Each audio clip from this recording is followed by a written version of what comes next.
In One Piece, the Navy is one of the most powerful forces in the world, although it is dominated by men. In this video I will talk about the 12 only women who have been introduced in the stories so far. The list is in order of rank, from highest to lowest, so let's get to know them all.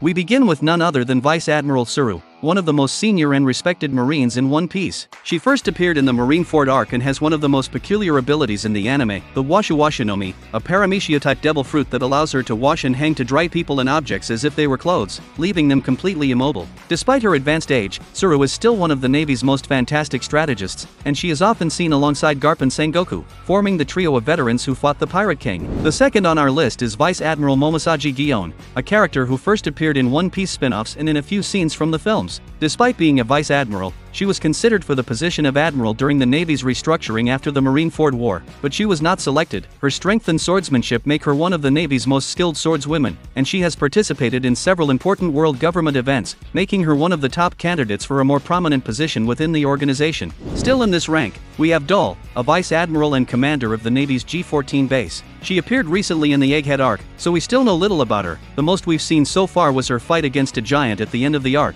where she knocked him down using only her fists and haki, showing her great strength. Additionally, her look has already drawn a lot of attention, as it strongly resembles the stereotype of a tough woman. Now, speaking of a rear admiral, we have Hina, a character who first appeared in the Alabasta arc. She is known for her devil fruit, the Ori Ori no Mi, which allows her to create iron bars around anything she touches, imprisoning her enemies. Despite being a rear admiral, Hina is quite close to the Navy's higher ranks and often acts as a strict but fair leader to her subordinates, resembling Vice Admiral Smoker, with whom she has a very close relationship. Pajaku, another rear admiral, is Tsuru's granddaughter. In addition to working at the G-14 base, she is also a member of SWORD. She is a user of the Muchi Muchi no Mi, a paramecia-type devil fruit that allows her to control anything with her whips, including other inanimate objects. We get a glimpse of her ability in the recent Egghead arc, where she moves houses and buildings to trap enemies. Despite seeming cheerful and carefree, Kajaku is extremely dangerous in battle. Toshiji, a Navy captain, is one of the most well-known characters in the series, first introduced in Log Town. She is a skilled swordswoman with an obsession for collecting legendary swords. Toshiji is Smoker's subordinate and companion,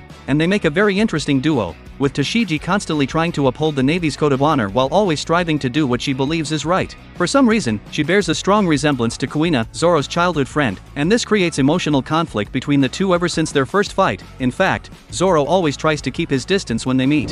Habari is another member of SWORD and also a Navy commander. Despite being a relatively new character introduced in the Egghead arc, we've already seen a bit of her abilities. Habari is a highly skilled sharpshooter who uses a rifle in combat. She uses flower ammunition, which was produced with Vegapunk's technology, allowing her to neutralize enemy weapons by blocking their barrels with blooming flowers. Besides her abilities, it is clear that she greatly admires Kobe and apparently also likes him, as she is constantly worried during his rescue on the pirate island. Isuka, a Navy first lieutenant, is a canon character who was only introduced in a special novel about Ace, which tells of his adventures. Isuka was a great swordswoman who confronted Ace and his crew during his active time, being brave enough to face them all alone. Even though she failed to capture Ace, she continued pursuing him through the first half of the Grand Line. In the end, Ace and Isuka's relationship was similar to that of Luffy and Smoker. Now, speaking of a non-canon character, we have Ain, a former Marine and disciple of Zephyr, who appears in the film One Piece Z. After becoming a member of Neo Navy created by Zephyr, she was considered a vice admiral. Ain ate the Moto Moto no Mi,